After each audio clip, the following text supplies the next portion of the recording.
Commissioners, sorry.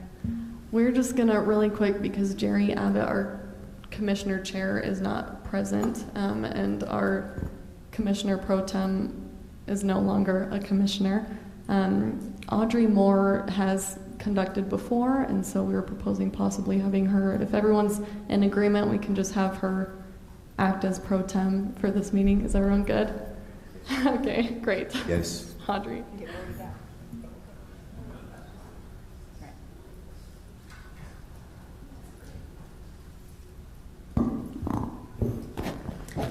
I'd like to welcome you to the Highland City Planning Commission for July of 2020. 2022, yes. And we would just like to call this meeting to order, and I don't mind assigning someone else an invocation. Is that all right? Would you like to do that first, Chris? Thank you. Heavenly Father, we're very grateful that we live in such a beautiful, peaceful, quiet place. We ask Thee to help us to think clearly and to make decisions that would help our community to be better. In the name of Jesus Christ, amen. Amen. And a pledge of allegiance. Claude, would you lead us in that?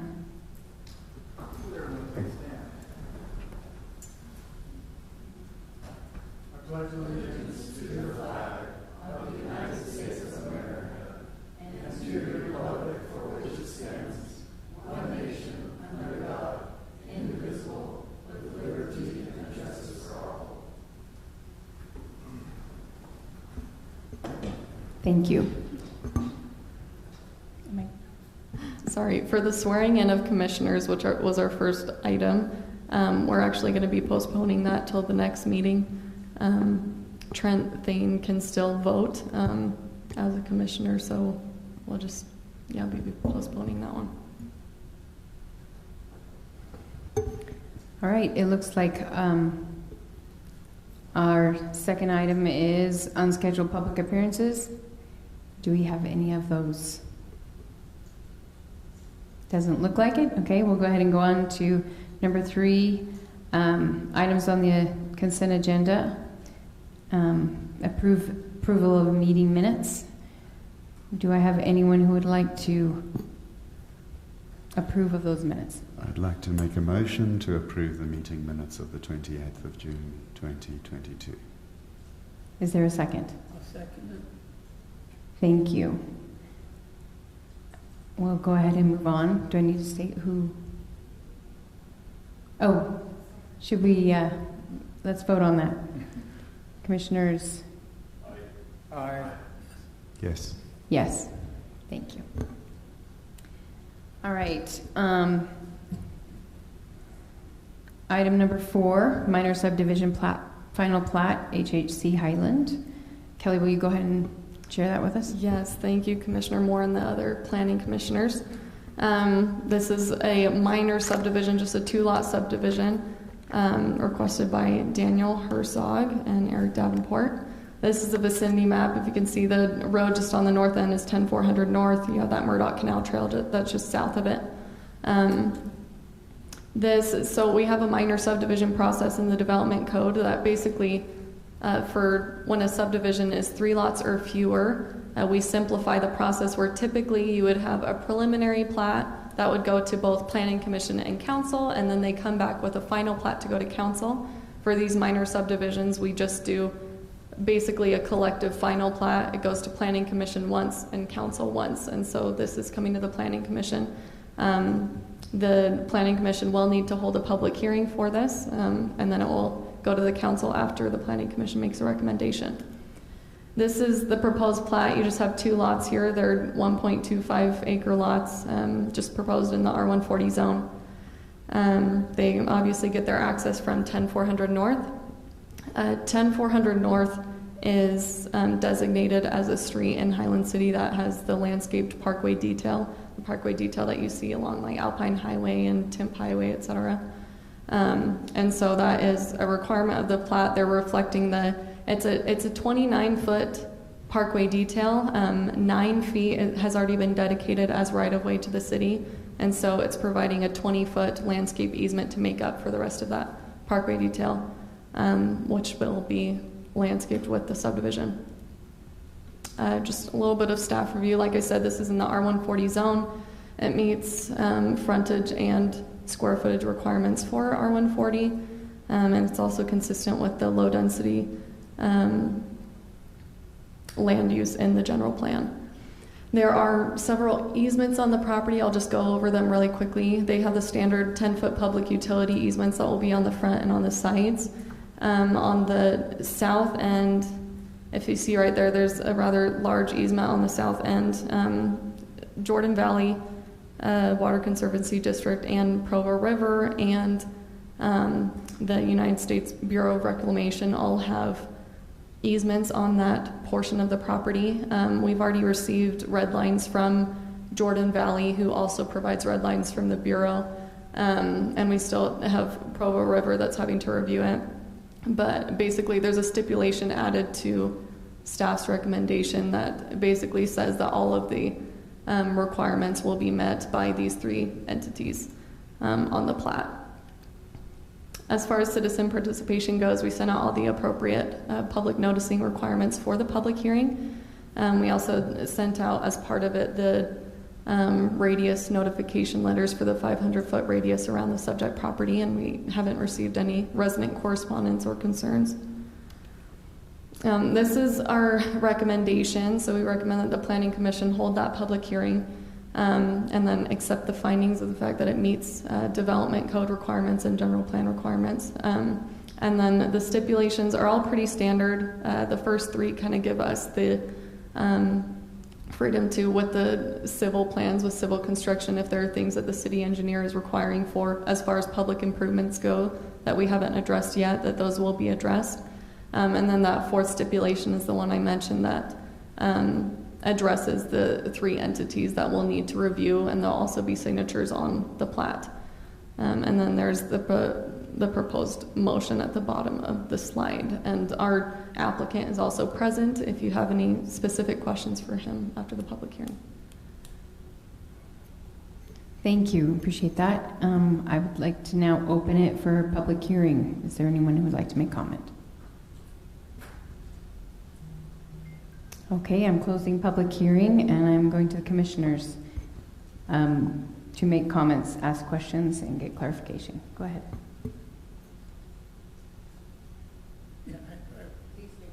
Jay, go ahead.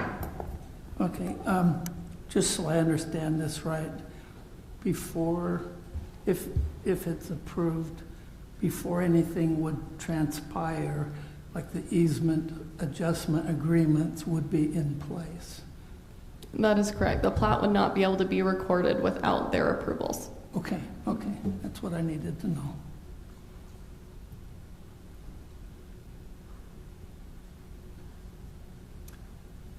I have a legal question. So in our current general plan, we mandate that we have grass and all this stuff in the park strips.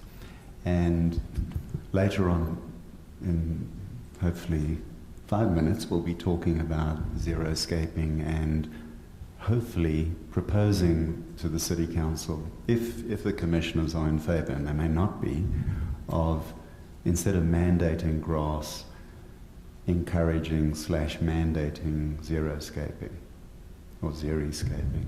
So would it be appropriate, given the circumstances, to ask the applicant if they'd be willing to do that, or given what is written in our general plan currently, is it just the law is as it is up until the time the City Council changes it? It kind of is that latter one where the law is what it is until it's changed. We could make a note of it to bring it up to the council to say, especially if you do make that recommendation later on in this meeting, to say, these were both approved at the same time. Perhaps, with the applicant's consideration and approval, that could be tweaked upon final plat approval. Okay, so if it's appropriate, I'd like to just ask the applicant, would you be willing to consider that or not? So, appreciate the question. That's great. Yeah, in All right, fact, if you could just state your name for the record, that would be my great. name is Daniel Herzog. I am a representative for Homes Custom LLC. It's a subset of the company Homes, specifically for higher-end custom homes that are a little bit more fitting of the area. So we already, on the landscape plan, we've already done a substantial amount of xeriscaping on that front area. As far as, and then we've also included some grass area as well. My understanding is so we are willing to cooperate to a certain extent without obligating future homeowners to anything too crazy on their lot themselves, like the actual house area. Our understanding is that once the application is paid and submitted, legally there's no obligation for us to do anything but what was in code at that time that was submitted. That being said, we are cooperating with planning and trying to do a mix of xeriscape and some grass as well. So again, that's on that front strip. Yeah, and just to clarify, this is not on the what you would call the homeowner's property. It's just on that front strip. park strip portion. Correct. And to clarify, if the other commissioners are in agreement, it would be one of the stipulations that would be sent to City Council. You could put it on the stipulation, but Yeah. I would turn to Rob Patterson to make that, whether that really is legally allowed to force that. However, like I said, we have it at 50-50 right now according to landscape plans, which are submitted to them for approval, and I think they were in the packet. Was the landscape plan in the packet? Yes. Yeah. So that's the layout that we are getting approved, and that does have some xeriscaping involved. So now I think we'd have some issues if we went full xeriscape. Is that what you're asking for us to do, full xeriscape? That is what we will be depending. People Have you seen may a or may lot of not. really good xeriscaping Uh, that This lasts is not- more than 5 years? This is not the time to debate that. Yeah. I was just asking Yeah. a simple question. Yeah, we are doing a substantial amount, and meeting what was required. Okay. Could you state your name, please? Thanks, Dan. First off, my name's Eric Davenport. I'm General Counsel and Secretary for Homes Inc., who owns Homes Custom LLC. And I'm an attorney as General Counsel. I'm also on the Property Rights Coalition. And one of the things we worked on last year was a bill that passed. It's codified in section 10-9A-509. Before I address that, let me first just say thank you for considering our proposal. I will be building my own home on one of those two lots. And so I have a vested personal interest as it relates to what is being submitted.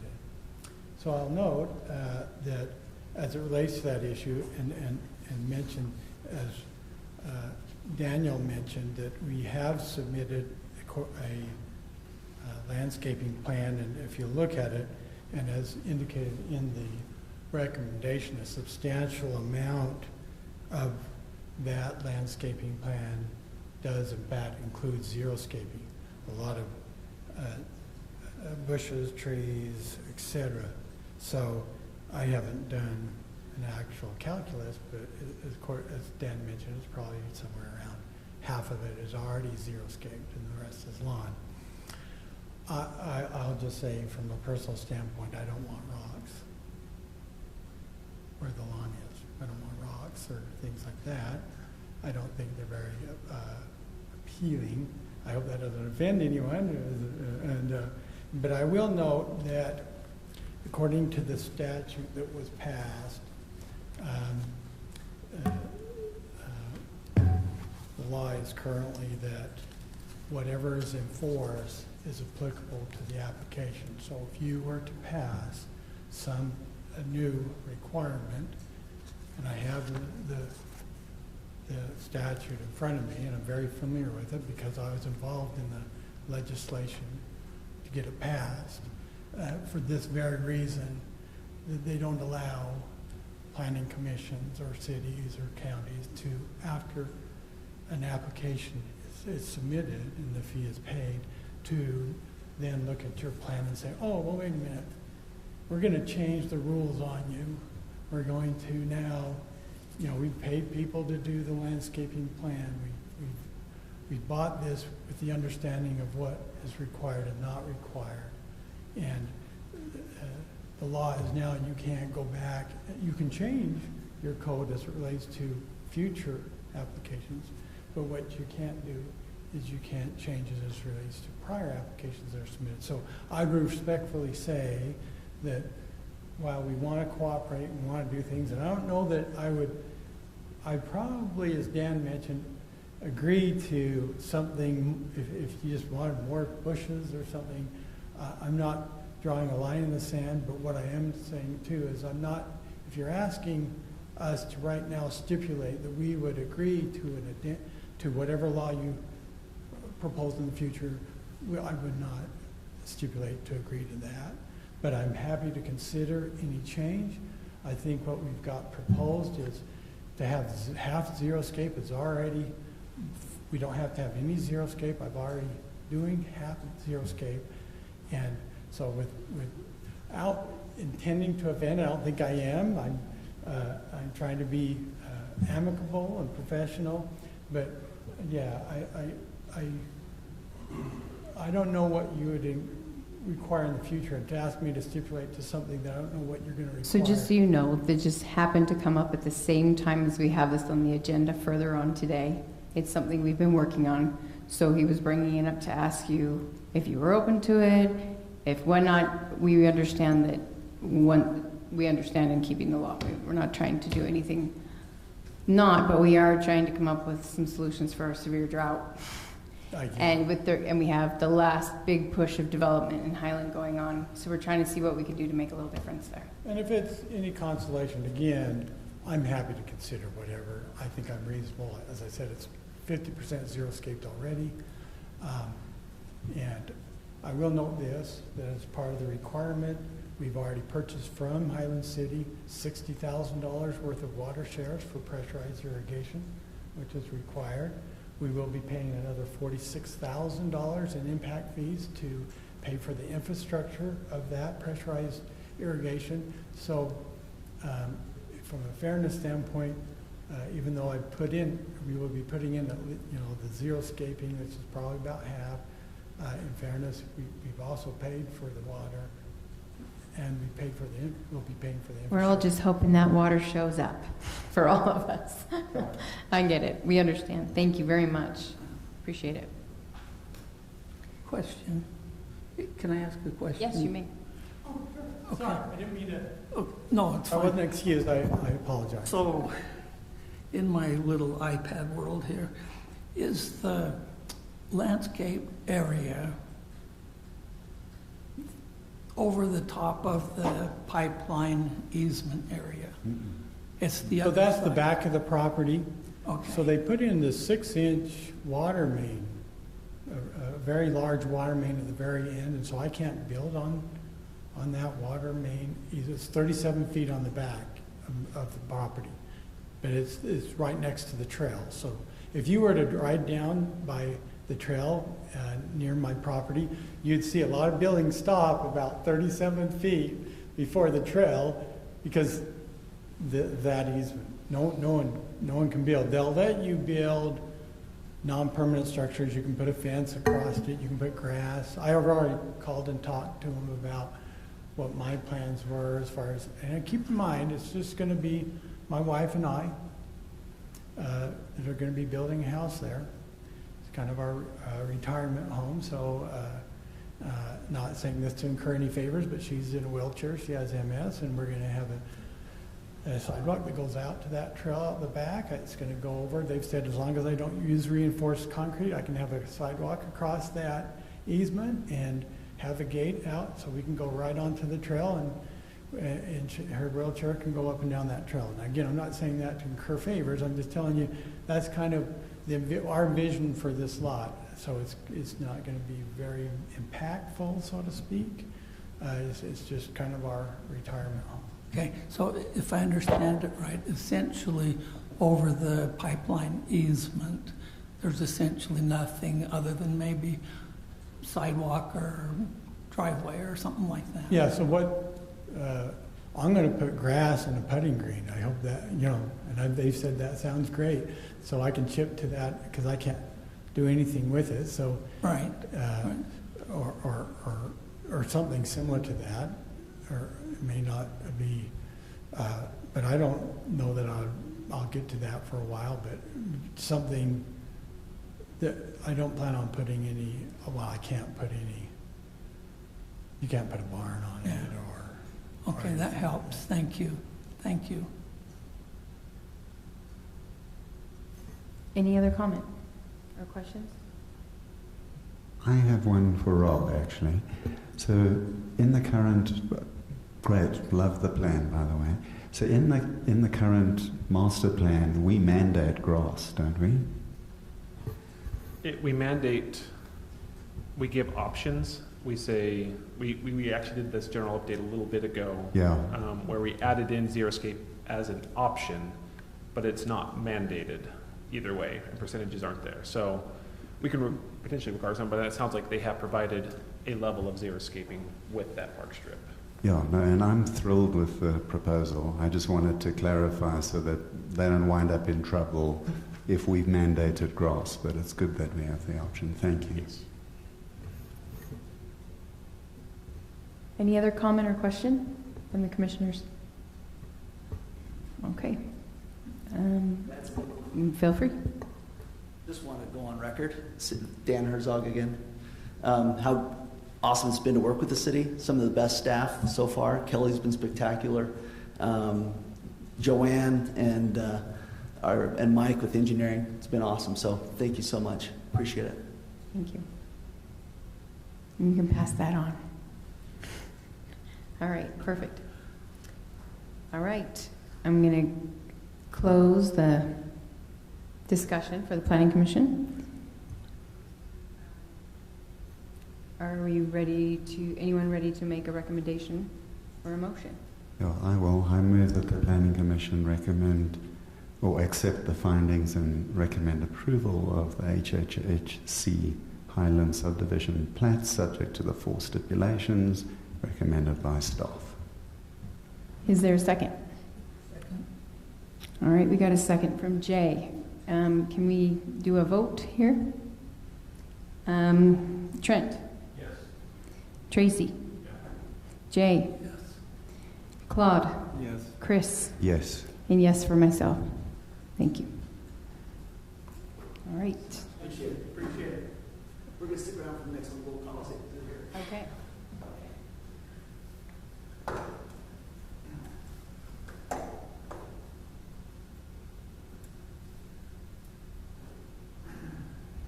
All right, we're on item 6.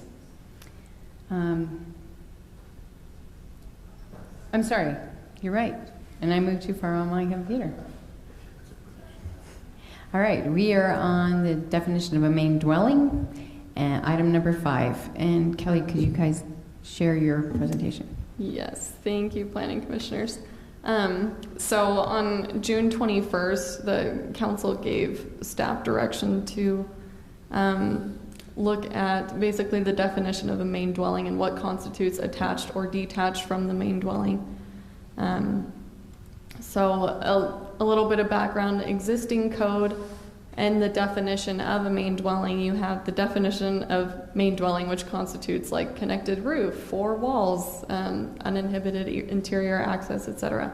And then we have a point that says any additions to the building. In order for the addition to be considered part of the main dwelling, we have these certain criteria, which are all of the main dwelling criteria, which is like connecting roof line, connecting foundation, 4 connecting walls, uninhibited interior access, and then 60% of one common wall with the existing dwelling, which we've played with that a little bit. But then amongst all of those requirements that are strict requirements, you have an exception point that allows a breezeway connection, and anything attached by a breezeway, if you have less than a 10-foot foundation separation and a roof line connection of at least 6 feet wide, that's considered part of the main dwelling.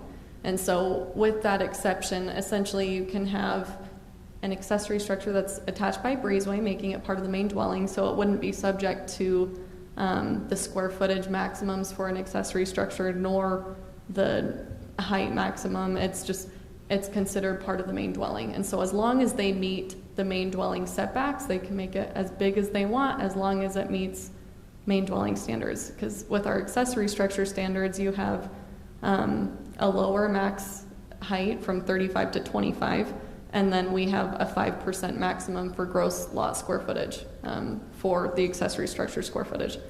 And so basically, Rob and I played with this a little bit. It took a lot of collaborating, but this is what we've come up with that we believe as staff meets the concerns or addresses the concerns of the council, which basically in that 60% requirement of the connection, we're rewording it to say 60% or more to be attached and in common with the original dwelling, and that the connection shall be, so that calculation shall be 60% of the length of the portion of the addition that faces the main dwelling.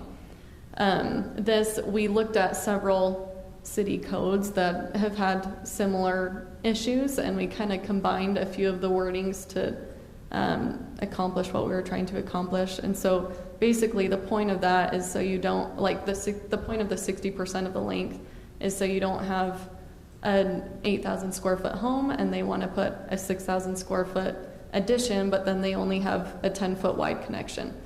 So it's making it look more like it's part of the home aesthetically or architecturally. And then we're calling out in that breezeway exception, we're proposing to change the wording to say that structures connected by a breezeway shall not be considered part of the main dwelling. And so obviously people can still do breezeways, but that addition would be considered an accessory structure and would have to meet accessory structure standards. For this public hearing, we again sent out the appropriate noticing for it and didn't receive any correspondence from any residents. And we as staff just recommend that the Planning Commission first hold that public hearing and then accept the findings and recommend approval of the proposed amendment to the City Council. Great, Kelly, thank you for that. And we are going to open up that public hearing right now. Is there anyone who would like to share or make comment? Okay, we are closing public hearing, and I'm going to open it up to the commissioners to ask questions and consult with each other and get city input if you need it. So I've got a question for staff. Please help me understand what is 60% of what? Square footage, wall that touches, excuse me. The definition is close, but I can read it too many different ways. Yeah, it's 60% of the length of the side that's facing it. And so, I really should have drawn a picture. And I understand what you're saying there, but... So it's linear feet. It's linear feet of the wall, but if I step back 2 feet, that 10-foot section you just described that you don't want is facing the house. I mean, it could be read that if all I got to do is step it back 2 feet and I can still tie in, and it's facing, but so is everything else. I'm not sure I understand. Well, sorry, part of the requirement is that uninhibited interior access, so it would have to be connected. I guess I don't, like, when you're saying stepping back 2 feet, are you saying 2 feet away from the main dwelling, or? I'm just trying to understand the definition. So I understand I would be touching and connected, unencumbered, but all I got to do is make that narrow, and then I can open up and change the shape out here. And how could we consider that facing or non-facing? So we were working on this and we were drawing many strange floor plans that you might circumvent or not circumvent the definitions we were thinking of. We tried to keep it simple that still covered it. As we see it, it's 60% of, you have some back wall, and sometimes there's variation in the wall. It's not always a perfectly flat back wall. We're just saying, all right, you measure from one end to the other of whatever face of the building you're looking at. Everything that's there, and it has to be 60% of that entire length. The addition has to be part of. It has to be physically touching. Yes. I understand your intent. I'm just trying to, follow you. So. We totally understand. When I say we sat there and tried to collaborate this for hours, we really did. And this was basically, obviously, we are very open to recommendations of changing of wording to make it more clear. That's the purpose of us bringing it to you. We really tried to get it to a point where it somewhat made sense, and then we figured we'd give it to the wisdom of the group. That's terrifying. Let me bring it back to it. Okay. Question. I'm going to say, not only do I agree, but the first 8 or 10 times I read this, I still didn't understand it. And being the visual person I am, even because in the code there's places where there are some drawings like of sidewalks and stuff. So if there were 2 rectangles or a rectangle and a square that were hooked together, then it would be a first grader could literally say, oh, I understand that now. You know, that's a very good point, because we do that for, say, setbacks on fences and things. We say, here's your corner lot, and here's how you measure setbacks. Right. Because it's very hard to put a picture into words. Yeah. So that's a very good suggestion. Maybe I we think can do that's a that. great idea. Yeah, I had the exact same thought because I read this over and over and over, and I'm semi-intelligent and I was lost. And so I was thinking, can we have a drawing? So thank you. I agree. Maybe it'll be a drawing or 2 of what's permitted, and then one that's, for example, not allowed because it doesn't meet certain requirements. That would be very helpful because we have a lot of creative interpretations And one thing I that was we're dealing with in the city, so that would be great. we tried to make one that was foolproof, and I don't think there's a way to do it. There's always going to be a way to get through the code or around it. We try to cover as many situations as we're able to.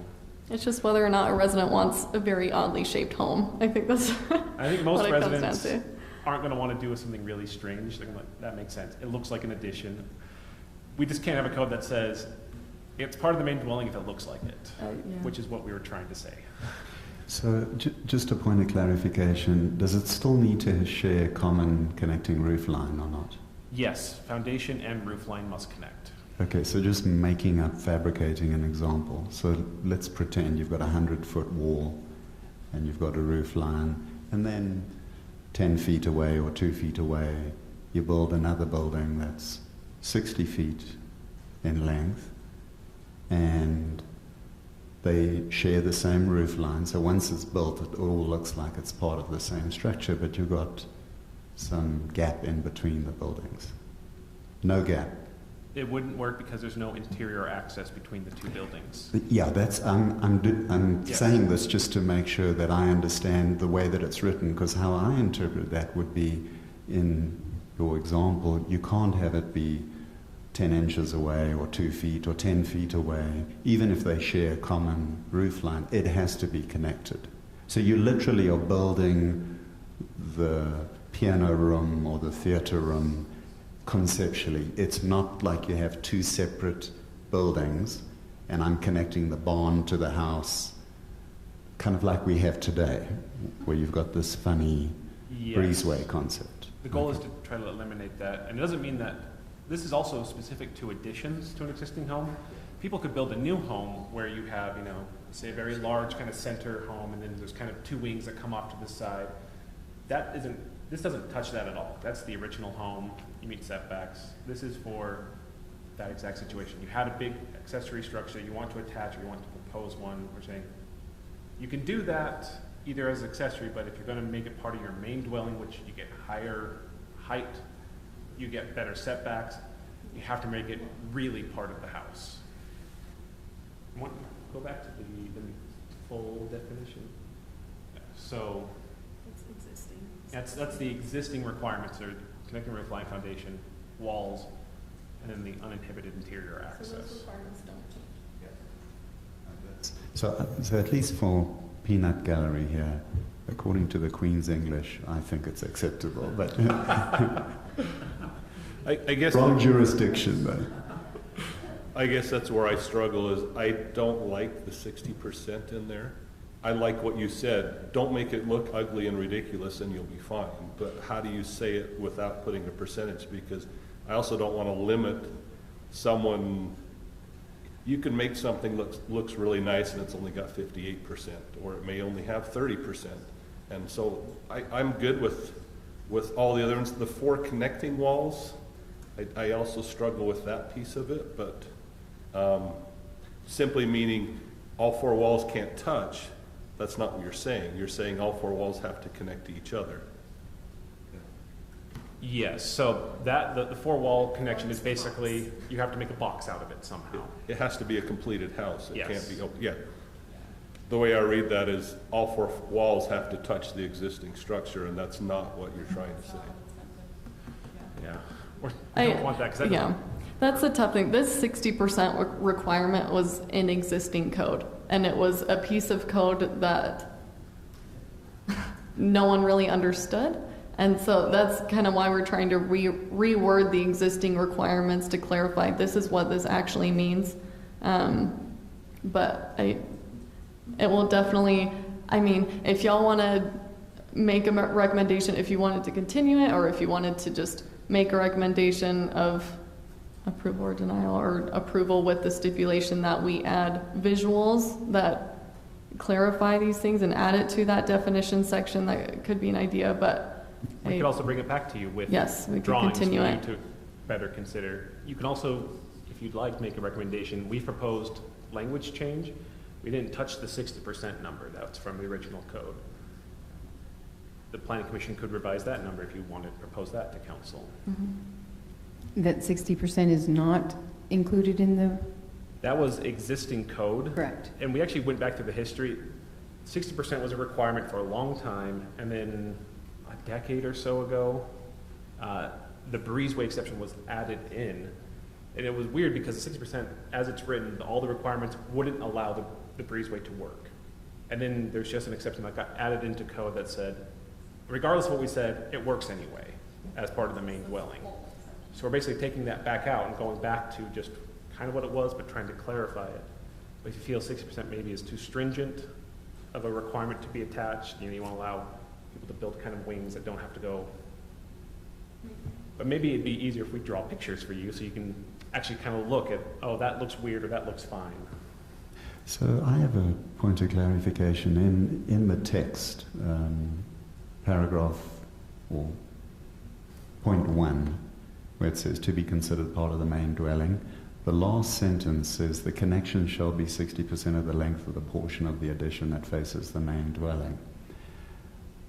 What if that was just removed? Because at least the way that I'm thinking about it is, if you have a home and you're putting on an addition, as long as you don't exceed the percentage lot size ratio, I mean, I personally wouldn't mind if they built the Taj Mahal or if they put on a little bay window. Mostly you just say 60% more to be attached and in common with original dwelling, stop. As in not doing this. Correct. Yeah, so that last sentence, I don't know what anybody thinks, but if that was removed, you wouldn't... That was our attempt to try to define what 6% attached and in common means, but if that makes it more complex, we could take that out and just kind of leave it up to an interpretation kind of on a case-by-case scenario by Kelly. That was the point. That 60% clarification, like he was saying, was to clarify that it would be that linear feet of the length of that spacing it, rather than, because 60% as existing code, we were like, okay, we understand the intent is probably length, but there's like 60% square footage, 60%, like, what is it? So I mean, like, that's where y'all can recommend or change it, or like he said, if you're wanting to leave it more up to interpretation, that's obviously something that y'all can recommend. And the 60% is just some grandfathered. It could have been 59.5% or 72.7. Okay. It's just generally the majority of that was the spirit, yes. I presume. That was really where my concern was, is I think that's too prescriptive. I think we can still get a aesthetically pleasing plan just with common sense and square footages, but But that also was my second question, is define a breezeway.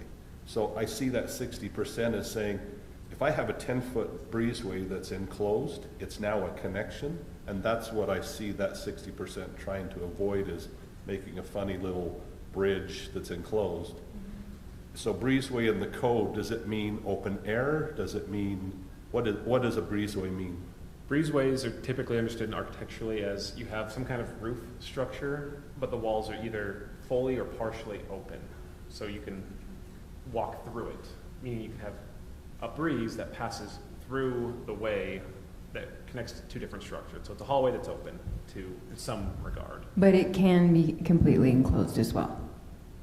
It's no longer a Once, breezeway. yeah, once it's completely enclosed, it's no longer a breezeway, and so that's like Commissioner Thane pointed out, was meant to be. This is the 60%, so you can't just do a little 10-foot wide hallway across it. It would have to be 60% of the width of the actual structure that you're adding. So that really was kind of the point of my question, is if you get rid of the breezeway, then you don't really need the 60% necessarily, because that wouldn't be acceptable. But Well, There's a chance for a hallway that's not technically a breezeway, but it's, 7 feet wide, and you hook it onto one door and then run it out to a much larger building. And that would be, if you just remove breezeway and took out the 60%, you'd be left with a hallway type situation. That could be possible. Believe me, I've spent many hours on the phone with city trying to figure out how to do something similar to this in my own yard. And yeah, I've come up with every option that you can think of, and none of them were aesthetically pleasing. They were all just terrible. And so it's not an option, but I guess that someone could still do it if they really wanted to. But yeah, that's the issue, is it may not be aesthetically pleasing to you, but with property owner rights, they can do anything that meets code. Yep. And I guess that part of that is the question of the council, thought this was important for us to look at and potentially take to you. You can make the recommendation that we're not that concerned about breezeways or these connecting things. If someone wants to make a strange looking house on their property, as long as they're connected and they share the foundation and roof and all those other requirements, maybe the planning commission would be fine with that. That's the 60% is really to avoid kind of the hallway connecting issue. The other thing I'd just like to make the planning commission aware of is once a structure like this is considered connected as part of the main dwelling, they are allowed to have an accessory dwelling unit in the structure. And so I understand that was also of concern. Just that, we have several building permits in where they attach by breezeway as long as they meet these existing requirements, and then they can have an ADU. So it's just to keep that in mind, which they can always have an ADU as long as it's attached to the main structure. That's the requirement, is that it's part of the main structure. We do not allow detached accessory dwelling units. So as long as they meet these definition of main dwelling requirements, they could have it in it.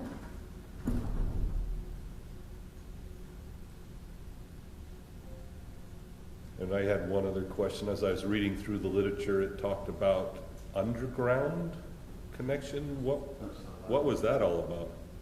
I was fixing grammar on that one, but the existing is just that an underground walking path does not count as a connection. And so say you have your main structure and then you have an accessory building that's 20 feet away, but you have an underground walking path where they have like a connection foundation that goes under, where they have like an underground hallway.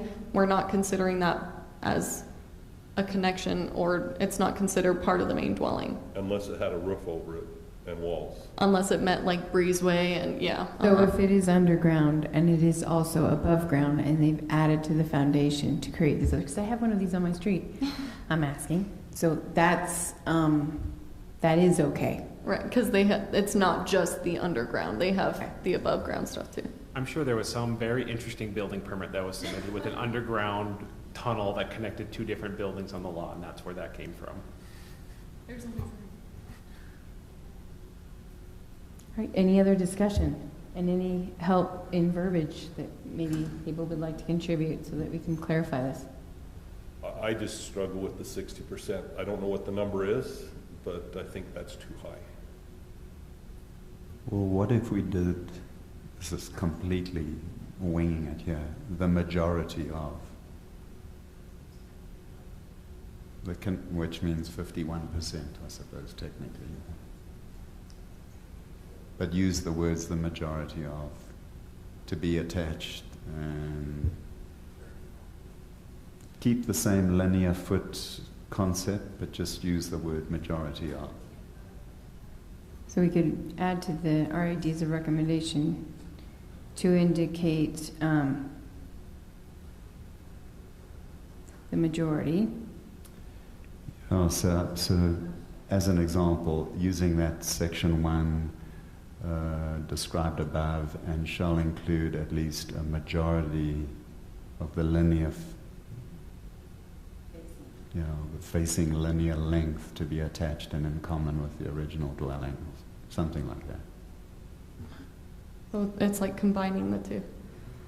No, all keeping them. I don't care about the language, but just substituting 60% for the majority. 61.7% with the majority of. I personally, I'm impartial as to whether it's 75% or 60 or. That gives some variation due to people's terrain that they have to work with too, depending on what the backyard is, whether you've got sloping and whatnot. I mean, especially if we're coming up with this other issue that we're discussing about whether you can manipulate the slope of your lot and whatnot with retaining walls. So that might help.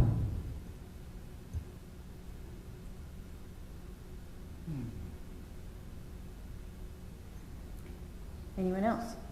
Please, Jay.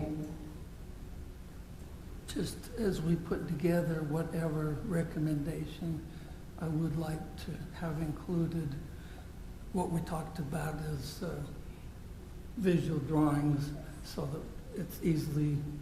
Visual of yeses and visuals of no's. To do's and not do's, correct? So it's easily understandable visually.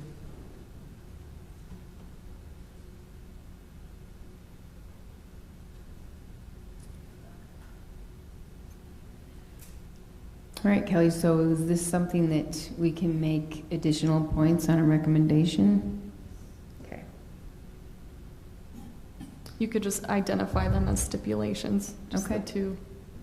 Y'all can say them again. So is there anyone that would like to make a recommendation? And we have the option of adding the two stipulations of one, visual drawings of what is compliant and what is not, and then a majority of that linear facing wall.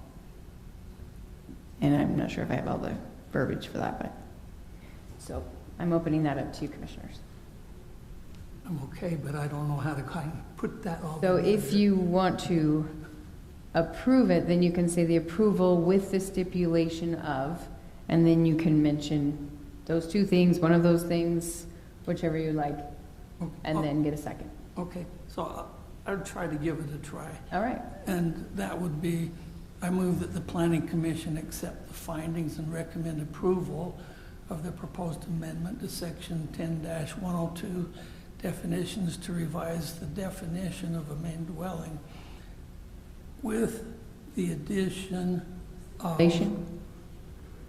with the stipulations that the 60% be changed to majority, and that visual drawings be included to make it self-explanatory. All right.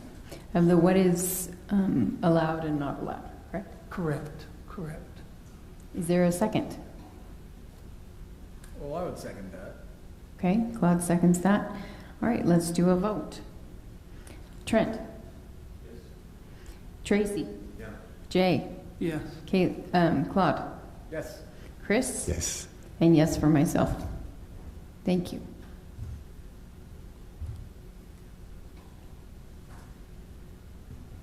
And Kelly, whatever you could have jotted down of Chris's magical merging, that would have That would be great.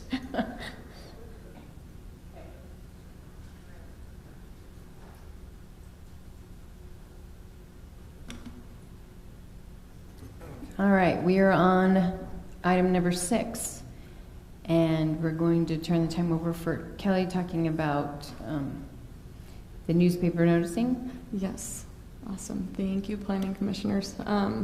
So this was another one that was brought to council, or council gave us direction on the 21st, expressing their support for removing the newspaper noticing requirements for public hearings. But in that discussion, the council also indicated that they, while removing that newspaper noticing requirement, that we add the 500-foot radius notice for specifically applications that impact residents. And so we determined that to typically be rezones, because with text amendments specifically, it's something that applies to the city as a whole. It's not a certain subject property. Okay, so just a bit of background in 2021. Last year, I didn't realize that the time had gone by, but at the Utah legislative update, they updated their newspaper noticing requirements and removed them from basically everything that required newspaper. And they replaced it with, well, specifically with annexations. You have to put out a public notice for every 2,000 residents you have in your population. So it ended up being more noticing that we have to send out outside of just the newspaper posting, but that's what we've been following because that's what is in state code. But because the newspaper requirement is still in our development code, we've been doing both. So we basically have 2 versions of the proposed amendment. The first version is literally just what the council directed us to do, which is just removing those noticing requirements and adding that 500-foot radius. While we were going through it, there were several, we kind of did a deep dive of just cleanup, but because it wasn't necessarily the council's direction to us, we separated the 2, just giving all the opportunity to look at them both and give a recommendation. So that second one addresses those initial concerns, but we also removed a couple of things that are repeated throughout the code. Technically, we have 2 sections that are dedicated to public, basically process and noticing for text amendments and zoning amendments, and we have 2 sections for it. And so the idea was to eliminate one. We have a chapter specifically for it, and so the idea was to eliminate the repeat and then just edit this one to make it more understandable. That way we don't have 2 conflicting sections of code that talk about the same thing. A lot of annexation requirements have been updated in state code, and we have not updated our annexation section. A lot of the amendments, if you go through, are referring to Utah state code, mainly just because when it comes to these processes, the state code updates almost every year. And so as that happens, we have to do things like this where we have to update our code every year. And specifically with annexations, it's something that we typically only refer to state code because they're usually more strict than our code. And we need to make sure that we get it right from a recorder standpoint. So that was eliminating a lot of our detailed requirements and saying, follow this, follow this, follow this, referring to state code. And for the public hearing that is to be held, we also put out those appropriate notices posted on the Daily Herald. This was just a little staff review, just kind of showing you the cost of posting it in the Daily Herald. These are have been our annual costs for specifically public hearings. And then, yeah, just to my point from before, some of our Highland City noticing requirements for annexations aren't necessarily compliant with state code. And so those proposed amendments are just to address those inconsistencies. And we as staff just recommend first that you hold that public hearing, and then that the Planning Commission accept the findings and recommend approval of either version 1 or version 2, whatever y'all see best fit. Thank you, Kelly. Okay, we are going to open this up to a public hearing. the recommendations proposed for change of the development code. Is there anyone that would like to speak? Okay, we're going to close that public hearing, and commissioners, we're opening it up to you for discussion and clarification. Then we'll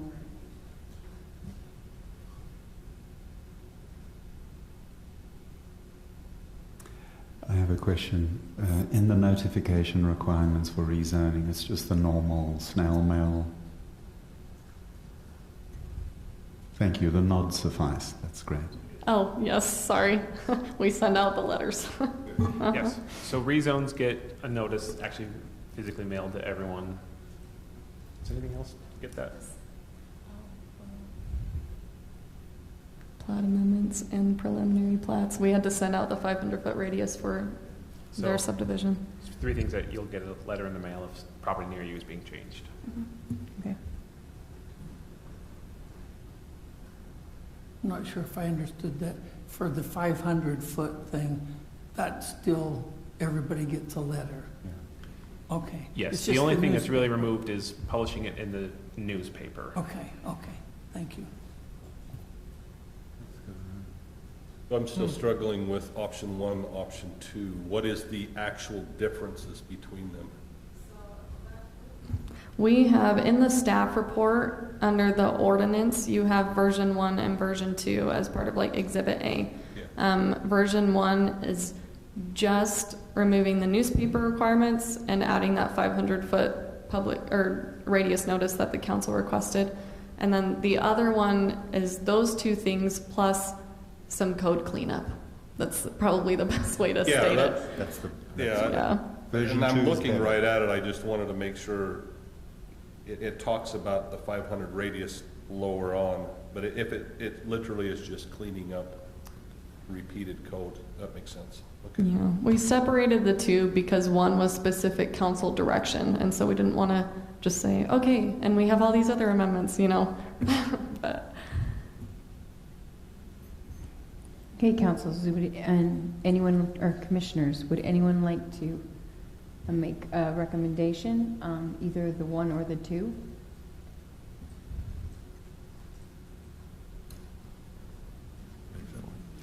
I think it'd just be, I move that the planning commission accept the findings and recommend approval of version 2 of the proposed amendment to several sections of the development code to remove newspaper noticing requirements for certain public hearings.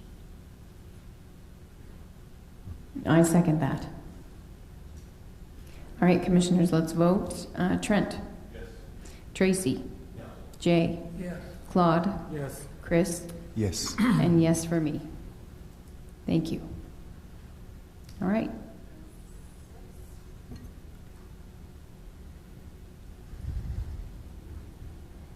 And I can't find my 7.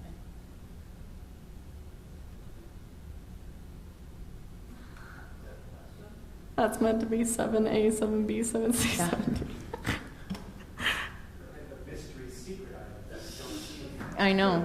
Well, and my computer actually pulled up the old Dropbox of the original and not the modified, so I apologize. So number 7, Kelly, I'm turning it over to you. Could you introduce us to number 7? It's just real good. Yeah. Just going over future meetings. Obviously, we have the council meetings on the 1st and 3rd Tuesdays of the month, and then our next planning commission will be August 23rd. We are having it. We're not canceling it. We do have a general plan amendment that's going to come to the planning commission. It's specifically, just to give you a quick heads up, a moderate income housing general plan update. The state is requiring that we be a little more specific with our implementation measures or our strategies for our moderate income housing section of the general plan. It's going to be a discussion item for the council on either the 2nd or the 16th. So they'll go over it first and kind of go through what their preferences are, and then we'll bring it to the planning commission based on their shared opinions, and then it will go back to the city council. So that's that. We'll also have a site plan coming up. We have a couple applications that have come in that we're reviewing right now that will be presented to the planning commission at that time. But For moderate income housing, low income housing? For moderate income housing, that's the term. Yeah. You can't In make Highland. you can't make a $4,000 a month mortgage payment. It requires us to have a number of strategies, and we don't, I think we're missing one. We have to have like 3 now. There's things that go into it. Yeah. Ours is organized a little differently. Yes. We have one goal, and then we have a few implementation measures. Is there a place where they were proposing to put these? This is more just how we're going to go about it, and honestly, the city is actually accomplishing a lot of its moderate income through the 2 main ways we have done it is accessory dwellings, which we have, apparently, per the mayor, over 20% of residences in Highland have an accessory dwelling unit, so that's a significant number of extra dwelling units in the city. And then the large development near the high school that the city, it used to be state-owned, and then it came into the city. Depending on what they sell those for, but yes. Moderate income is Yes. a very amorphous term, but it is, I guess, higher density in that area, per the plan that was approved. So one years other ago. question, especially with a bunch of new commissioners and a new one coming in probably in the next meeting, are we set up for any training? The new one coming in to accomplish his hour, I just gave him some resources that y'all have already looked at. That way he kind of is up to date. I've been trying to, give myself basically the state ombudsman offers like a free training to come, and I'm pretty sure the Utah League of Cities and Towns also offers to do one, so we'll try to set those up before the end of the year. Our fallback is always just having Rob teach us more points of You love hearing legalities. more from me. I know. We're fine with that because we want to make sure that we're doing our job. So especially with understanding, Chris and I were talking about this before, I think different commissions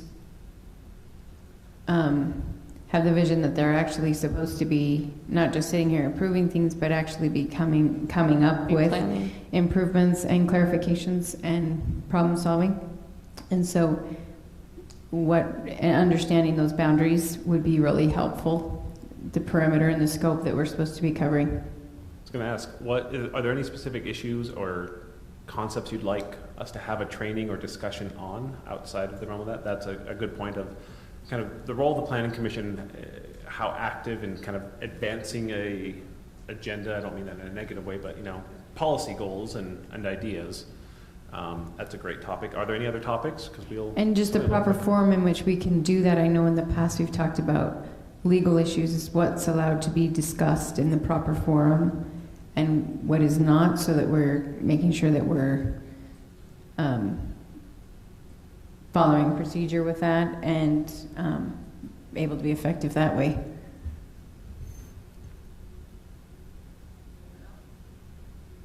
Things you want to know? Yeah. Along the same lines, there's the publication that you got for us from Craig Call. And one of the things that would be really helpful, because I read all 3 of his books, and there's some places where the law has changed, and he admits it himself.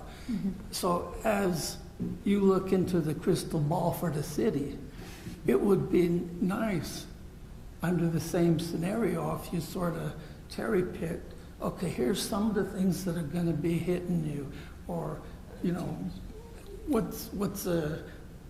what can we do as far as meeting each other or can't do, or different things like that to keep us on the straight and narrow, so to speak. Different scenarios like we were doing the encroachment issues. We were working on some of that, so knowing what we're allowed to work on and communicate with and go out and visit on site, maybe together to have a discussion so that we can now bring it up at Planning Commission. What kinds of things are allowed? Just a point of that really quickly. I don't know how up to date y'all are with city council actions, but just this last city council meeting they did, adopt an encroachment and maintenance agreement policy. I'll send an email to y'all with that approved policy, so you can kind of understand what they're doing moving forward. But And with that, they're going to be tackling encroachments kind of on a subdivision by subdivision, breaking the city into smaller areas. So it's not a letter will go out to all of you and all of the residents saying, here are encroachments and we're going to come, bang on your door. It's going to be looking at a subdivision saying, okay, where do we because sometimes people have done things that do beautify the city, they improve trails nearby, and it's like, okay, maybe that's a great place we can get those maintenance agreements in place. How do we communicate that into kind of going quadrant by quadrant, probably more than quadrant. So are they dividing it up as council? yeah, on the August 2nd meeting, just this next Tuesday, they're going to be discussing the prioritizing of certain neighborhoods. I have several maps reflecting the existing encroachments in Highland that were sent to them, and so they've supposedly been reviewing them over the last week or so, and they'll be discussing that at council. So I just had one request for Kelly. Would it be possible to get a draft of this meeting maybe a week or 10 days before? That would be very helpful for me to be able to review things, especially like this last weekend. I was out of town, and so it was really hard for me to catch up on everything. And then understand a final one might come on Thursday. Is that unreasonable? So just to clarify, you're basically asking for like a summary of what the agenda will be before the packet is sent out? Yeah, basically send out whatever it is at that time, a week or 10 days before, and then knowing that a final one will be coming, just so I can get a head start on the reading. It would be helpful if that's not unreasonable. Well, I'll just say, we often don't have the staff reports or even sometimes finalized versions of the text amendments done until that day, the week, of when the packet's being prepared. But So it's we not do have it. well, That's fine. I think Sometimes we do, though. just putting this out there, what could be reasonable, typically I know what will be on the agenda, like the Monday of, so the Monday before the Thursday I send you the packet. So I could do a quick summary of just being like, these will be the items, and this is kind of a quick summary of what we'll be bringing to you, if that helps. I can't guarantee I'd have the staff reports all drafted and in the templates and everything, but I could very easily do a quick summary of what I know will be on there. That would be helpful Okay. for me, and if it's not too much to ask. But Okay. yeah, I totally understand it's just a draft and it just points me down the right direction. Okay. But I'm not asking to add more work to you. If it's unreasonable or that's just too much, I'll deal with it. We'll test it out, and if it becomes a little overwhelming, maybe we'll talk about it again. Regardless, while I agree with that, and I see, you've got a million things on the schedule, I do like and plan on the Thursday thing. So if I'm sitting in the middle of Strawberry Vision, I still bring up your thing and get it read. Plan on that dingy, And so if we change the day substantially, that. Yeah, the full packet will always still come on Thursdays. So you can still expect that. It would just maybe be like a Monday, here's a quick summary of what you can expect. And then you'll still get the actual packet on Thursday. Great.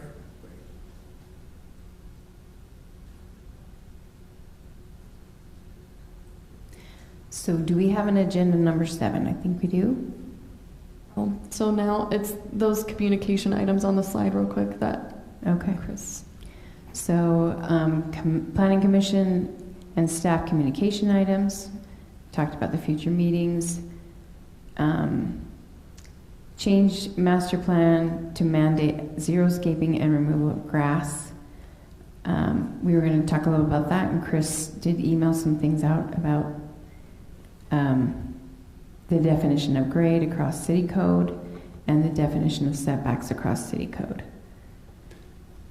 Chris, did you want to address us on that? Sure. Go ahead. So please understand, fellow commissioners, the spirit in which this is intended. This is literally my opinion. it might be totally rubbish. So it's not I'm not on a horse, with a cause.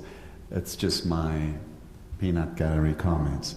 So we're in a place that is a desert, and it seems rather daft to me that we have sprinklers.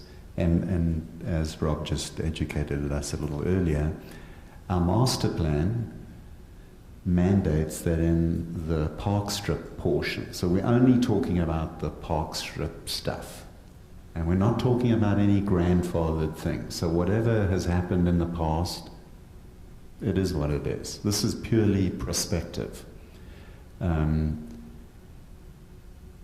It just seems, in my opinion, unwise to mandate and then give people the option to have some sort of xeriscaping, but it's up to the developer to choose.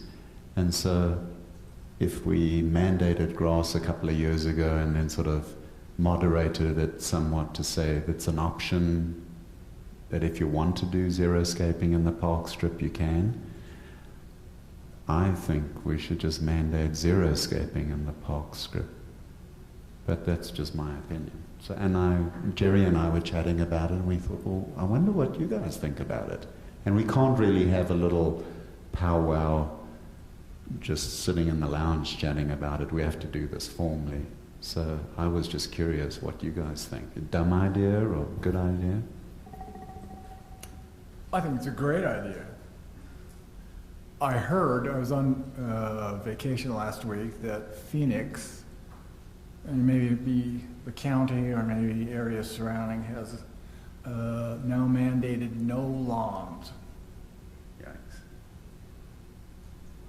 Well, why did they wait this long is my question. But so if we're talking about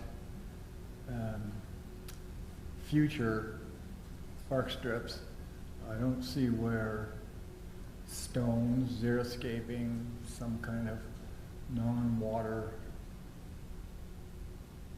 needing material that isn't offensive to look at, but Is drip system with bark and shrubbery considered xeriscaping? Is shrubbery with drip and bark covering instead of grass, is that considered xeriscaping? So beauty's in the eye of the beholder, but Kelly and, I forget the park fellow's name, what's it? Oh, Josh. Josh, that's right. Josh Castleberry, that's our park superintendent. But based on Provo River Water Conservancy District, they have their Flip the Strip program, where they basically, oh my goodness, what's the word? A rebate? Is that what it is? Okay. Only they're not starting yet from what I hear. So when does it start? But the program is basically they provide you a rebate for you switching or flipping your strip to xeriscaping. But part of their xeriscaping requirements is that there be at least 50% plant coverage at maturity. And so at least for you to get reimbursement from them, they've expressed that they're wanting some plant coverage just because our desert situation is not necessarily like down in Arizona or Nevada where it's just completely dry. We do have a lot of vegetation that grows naturally, and so the point was to use Utah native vegetation rather than just having rocks everywhere, which right now if someone wants to put just complete cobblestone in their park strip, they can. We don't. But it also increases the heat. It's true. And that's another reason why the Water Conservancy District asks that you do, or only gives you a reimbursement if you do, is because they're not trying to encourage it. But just so you know, that's their definition of xeriscaping. Thank you. I think it's a great idea, but I would need to understand what xeriscaping means. Again, I like definitions, I like guidelines. I do know that there are several programs out there that through the state or different places, they'll pay for your whole yard if you're putting it in. So I know that there's a lot of programs, a lot of examples out there. The one question that comes up for me, and this may be an old understanding or misunderstanding, but I was always under the impression the park or the park strip is not to be touched. with trees and bushes and stuff, because it's an easement for us to access utilities, and there, we put all those mature trees, it actually can be detrimental to the utilities and also an expense to the city when they have to go dig it up. And so that's where I would be careful of how we do that, because again, that's my understanding, that we shouldn't have anything green any kind of mature plants. We also talked about before, in different areas, someone brought up, and I think they even had a visual picture of it, where they were building wider sidewalks, where the sidewalk was next to the road, getting rid of the strip and allowing a wider sidewalk access, and then starting all the trees within the property line and eliminating that section anyway, and it's available. Yes, you do have to demo concrete for utility access, but you're not dealing with the tree roots and the water lines and all those kinds of things that we have issues with, and generally not tearing up concrete and park strips and sidewalks with tree roots that are jammed in that little park strip that once mature don't fit there and destroy it. So that was something we talked about in, I don't know when we were, who was that? It was you guys I was talking with. So, but the problem is we're almost all built out. So there's very few places in which this could be of service. We've got this Longhorn section over here that's going to be developed. The remainder of here, they've already got development, and it's already got its park strips and all its trees lined up, and we love trees. It's just, it is causing that issue. I do want to just speak to what's in the existing development code. As far as park strips, we have specific species of trees, like class 1 type trees, and they're specifically identified as to the certain type of tree that can be in the 4-foot wide park strip. I'm like, is every tree one of those trees? Probably not, because a lot of people don't know where to look.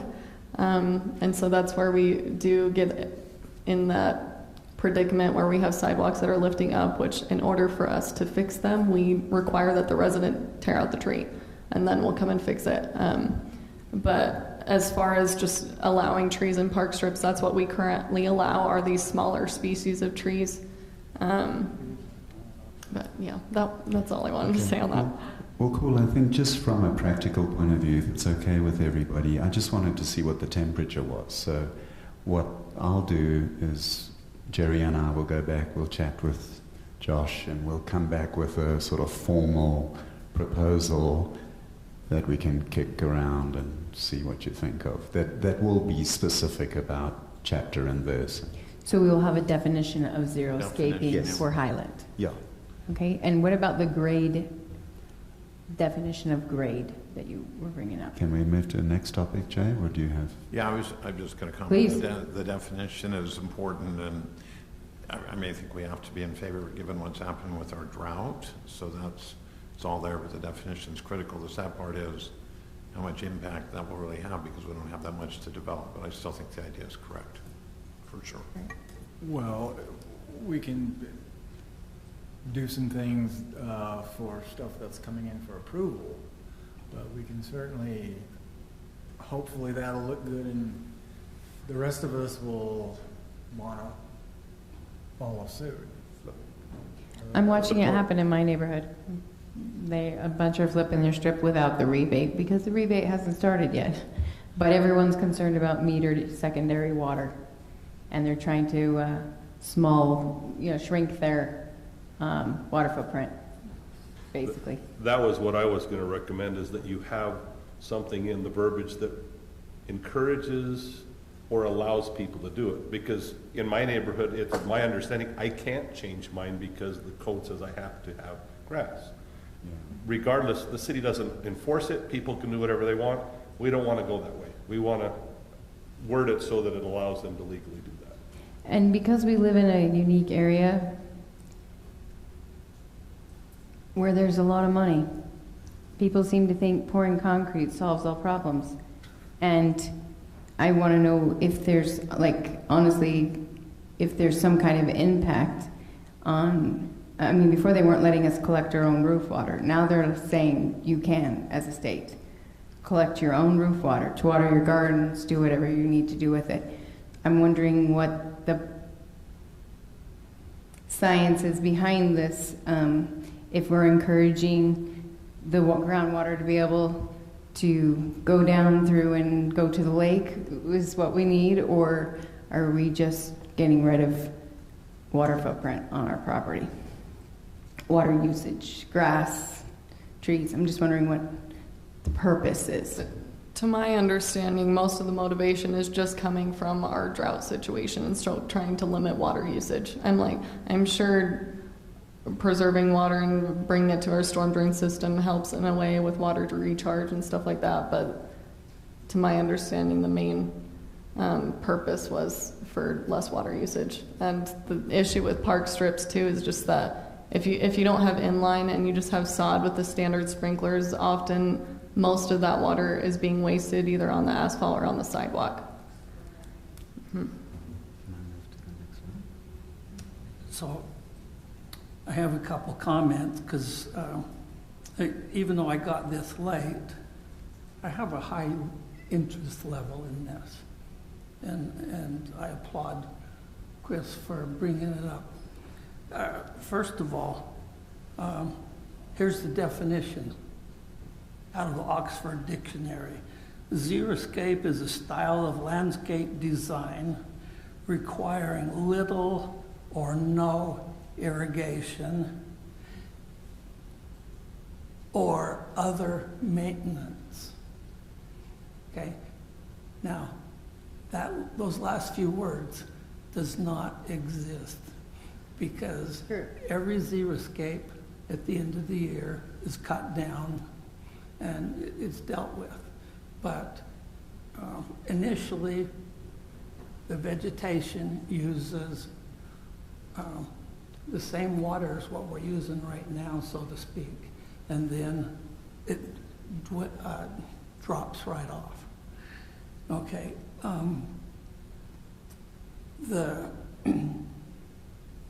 One of the questions that I come across is,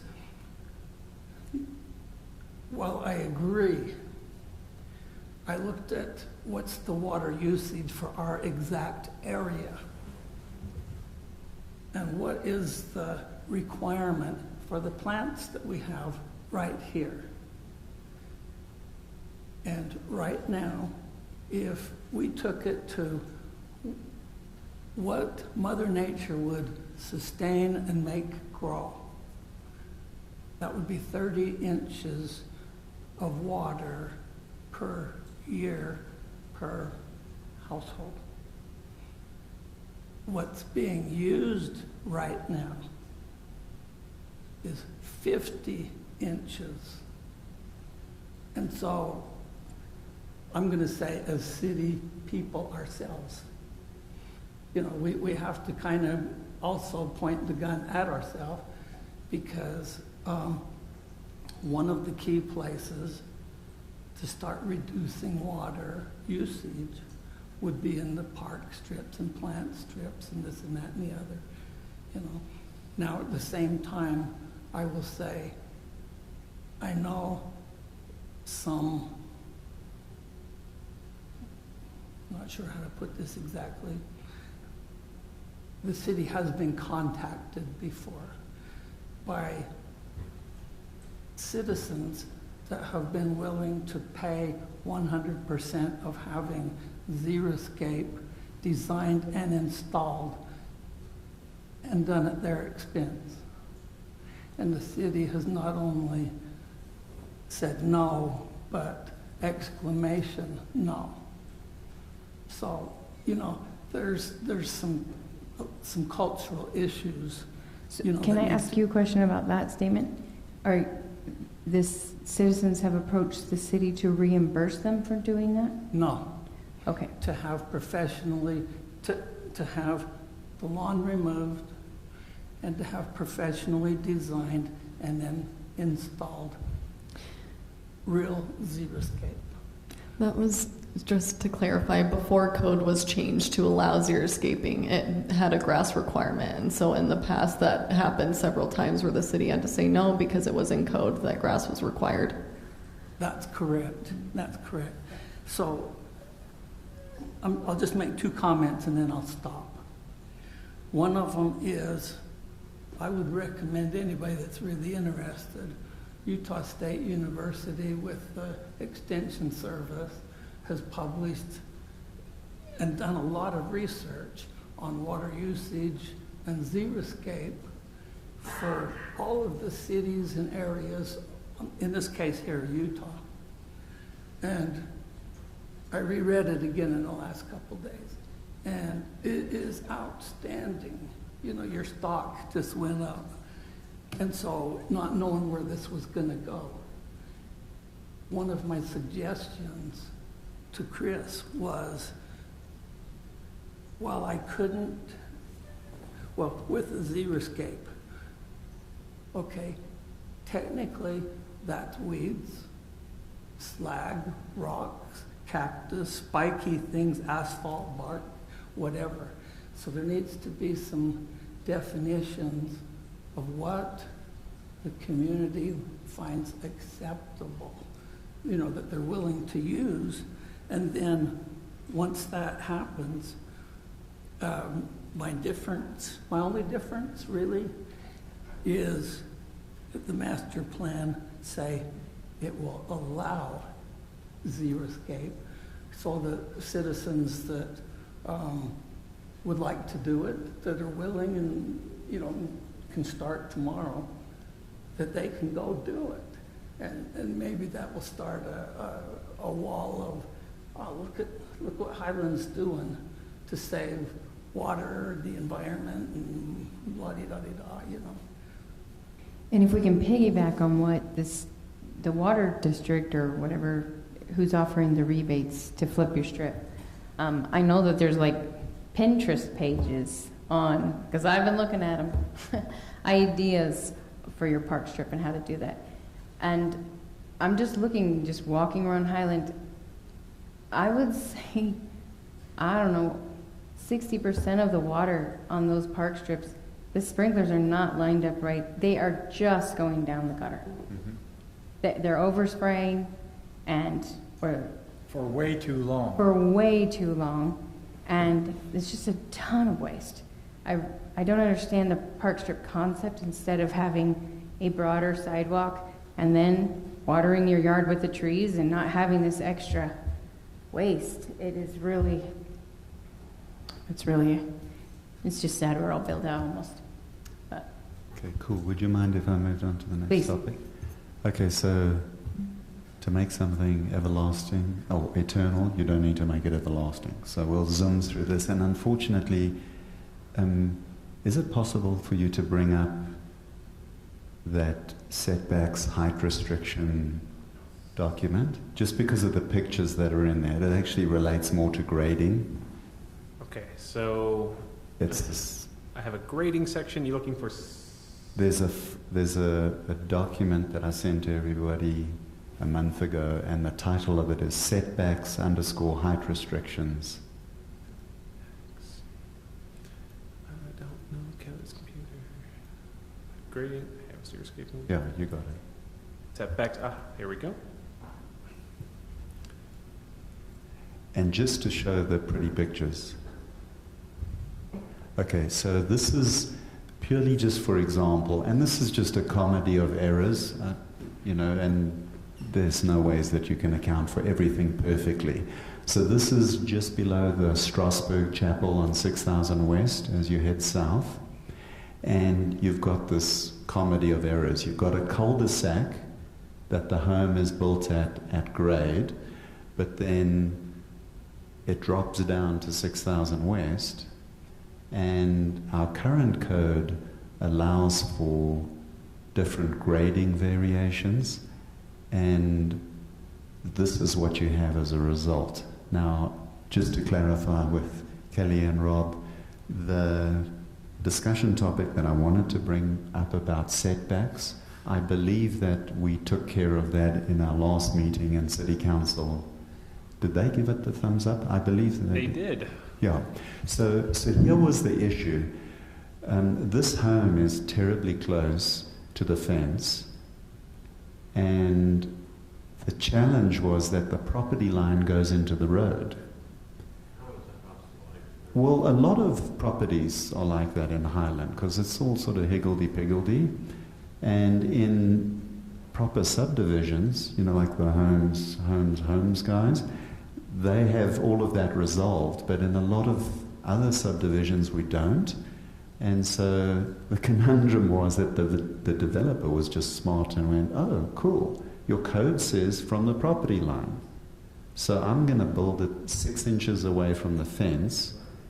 And then you have this, because of the grading slope challenge, you've now got a 35-foot plus a 6-foot thing right by the road. So it looks, you know, fairly unsightly. And I'm not sure that anybody meant to do ill in doing this. They were perfectly legal in what they've done. It just looks ugly.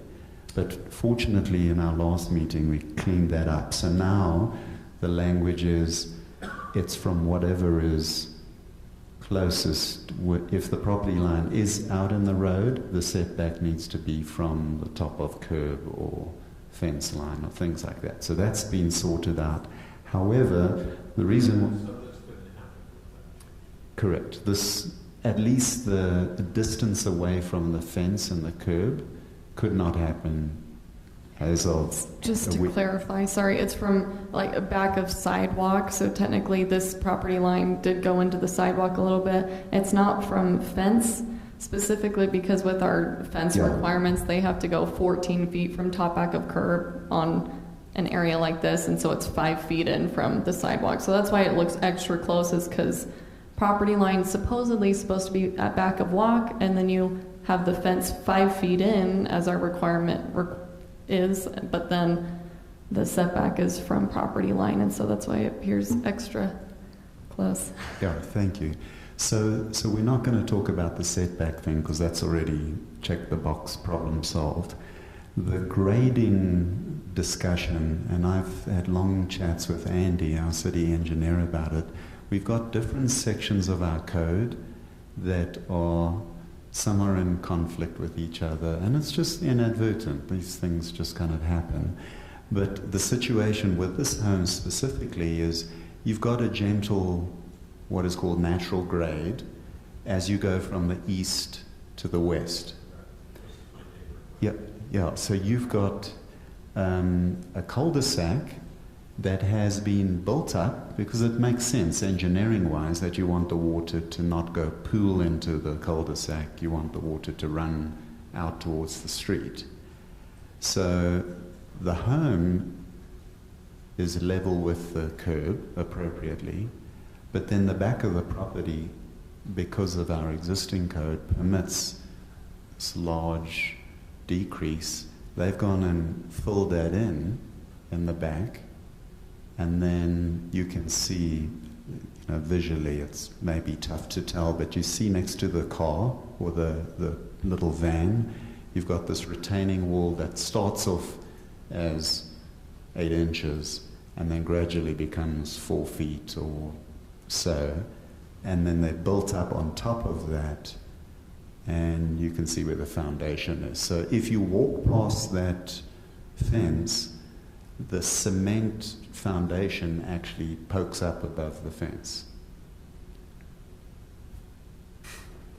So in just chatting about it, and this is also literally peanut gallery opinion, it's not right or wrong, it's just our 2 cents worth, but with significant input from Andy, I have a proposal to kick around, and it's kind of technical, but basically the grading proposal would be that this would apply to all circumstances in all sections of Highland City Code, which I know is not legal. Would you mind putting that up, please? So this is the same document that I sent out on the 29th of June for your consideration. So in English, harmonize whatever stuff needs to be harmonized across all sections of code. And then, number 1, any structure height restriction. So currently we have, it's 25 for accessory and 35 for main dwellings. So those height restrictions are measured from natural grade. And the idea behind this in other parts of the city where I didn't show pictures, you might have, think of homes that are being built up in the foothills, where you've got a fairly steep grade. The height restriction is still enforced from whatever the natural grade is. So you can't go and backfill 20 feet and then build up your 35 feet. Whatever the natural grade is, that 35 feet would apply from the natural grade. And then the second point would be,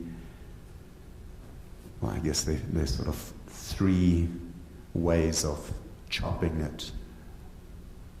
One part would be number 4, if the natural grade is more than 20%, and this is completely arbitrary. It could be 25%, it could be 18%. There's no magic here.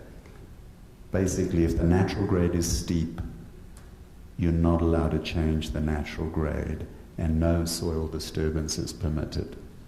What that implies, though, is if I have a lot that is, and let's just use my numbers, 21%, then I couldn't disturb the soil. And I do. I live on 6000 West in the Dry Creek Dip, and so there would be big sections of my property where I couldn't mess with the soil.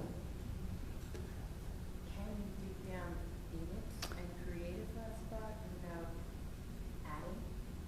Sorry, Audrey, can you say that one more time in your mic? Can you dig into that grade and create a flat spot with some side retaining, or not changing the slope? Yeah, so the way that it's proposed, my proposal, whether it's a terrible idea or not, I'm happy to concede, is, using layman's terms, it's not buildable. No soil disturbance is permitted.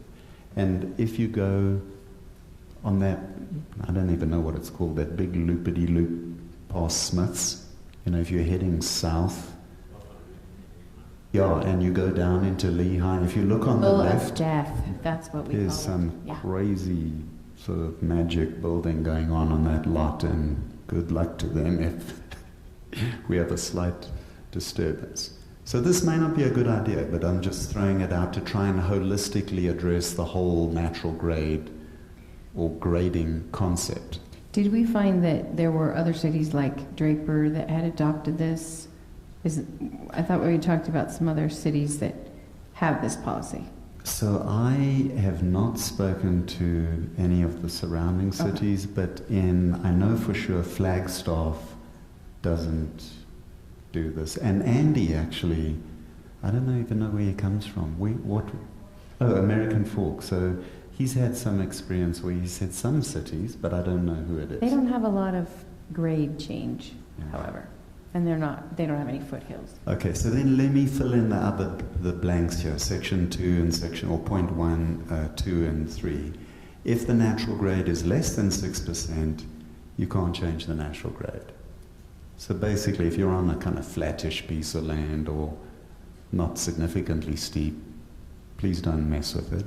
And then number 3, if it's between the arbitrary 20% or the arbitrary 6%, the maximum change from natural grade permitted is 24 inches.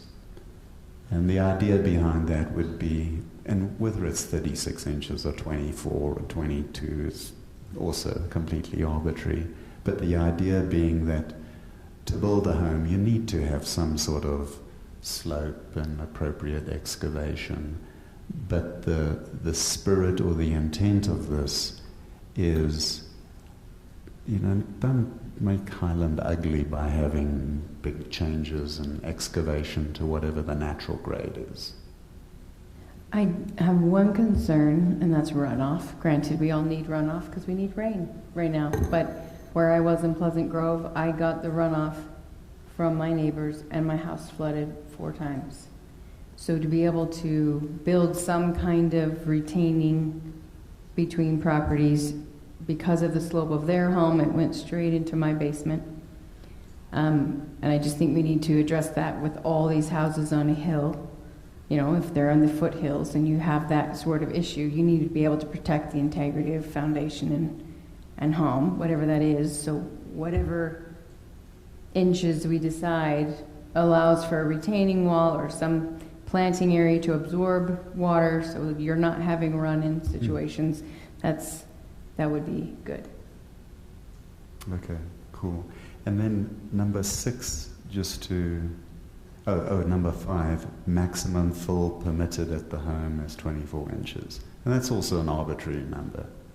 And then number 6 was just taking some language from other cities or enhancing what we have, and I'll just read it. The developer shall consider the existing topography of the subject parcel at the time of concept development and provide the city sufficient detail to ensure that grading limitations are met with regard to maximum fill heights and street drainage, to your point. The layout shall be completed to ensure street elevations match natural grade. It shall also, and that's just to make sure that somebody doesn't go through the pain of having to, submit plans and then down the road they get rejected. So ensuring that the layout is completed with the street elevations. It shall also be specifically noted on the concept plan how the design accommodates cul-de-sacs draining from the bulb or circular portion to the connecting street. Anyway, so this is kind of a very technical, above my skill level, but with Andy's help, to try and harmonize some of the challenges we have with grading. And that's it. I'd love to know what your opinion is on this. So your intent was, sorry, Jake, I didn't mean to step. Your intent is just to leave the ground as natural as possible. That's what your underlying intent is.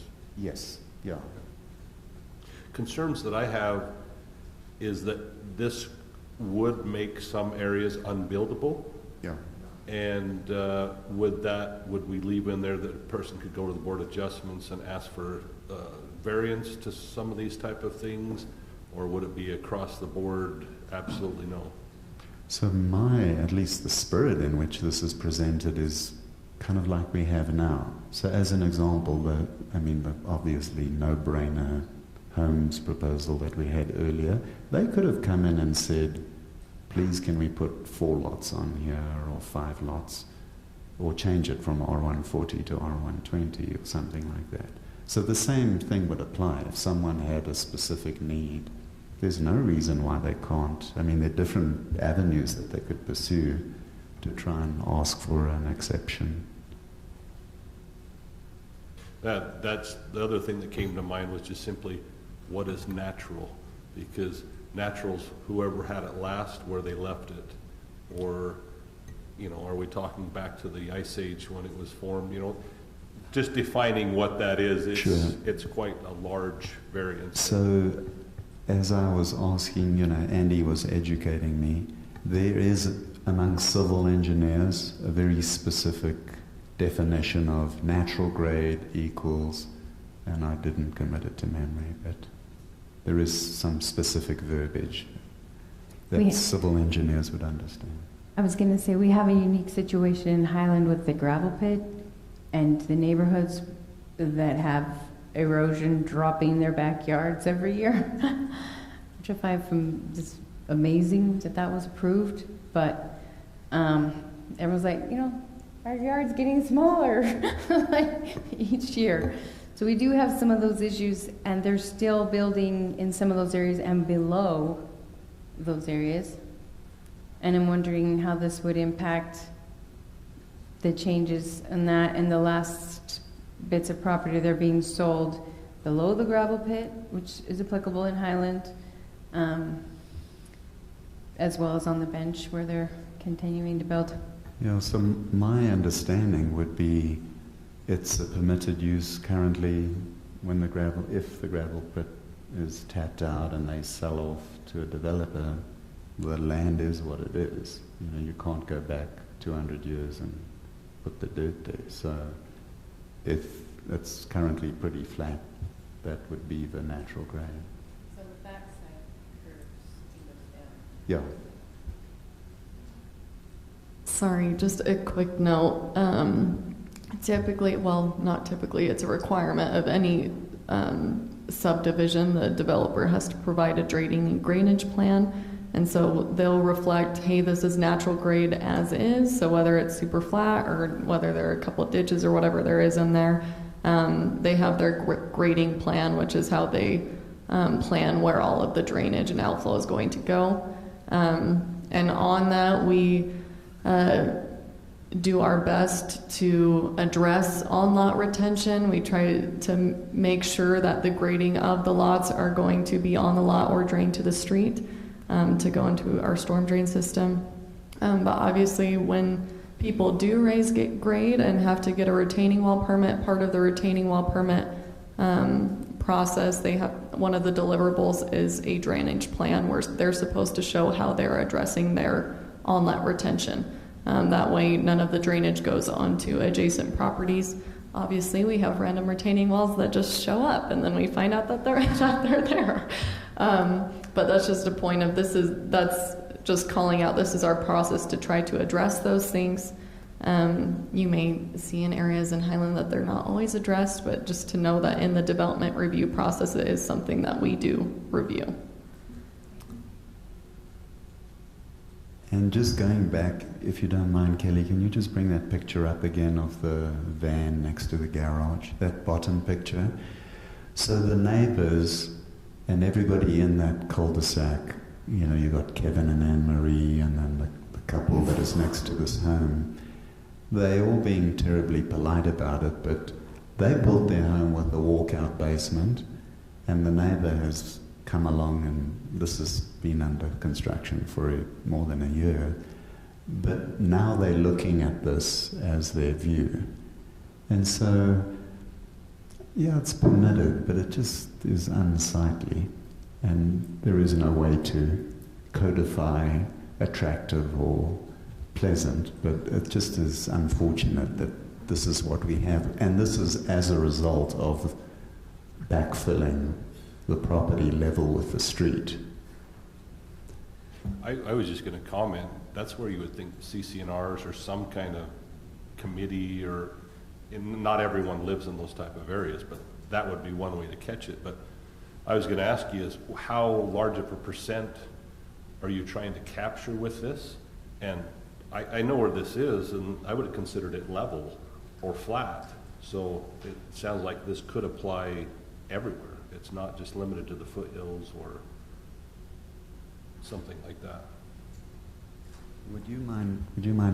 I was trying to figure out if you're trying to address a problem for 10% or 20% of the Highland, this example could cover 100% of Highland where this could be a problem.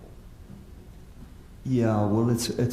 I mean, the reality is we're 92% or something, 93% built out. So it's not going to apply retroactively. So it's just going to be for any future stuff up in the foothills. So, I mean, one opinion, and it's a good one, would be, why on earth would you bother changing the code for 7% future stuff?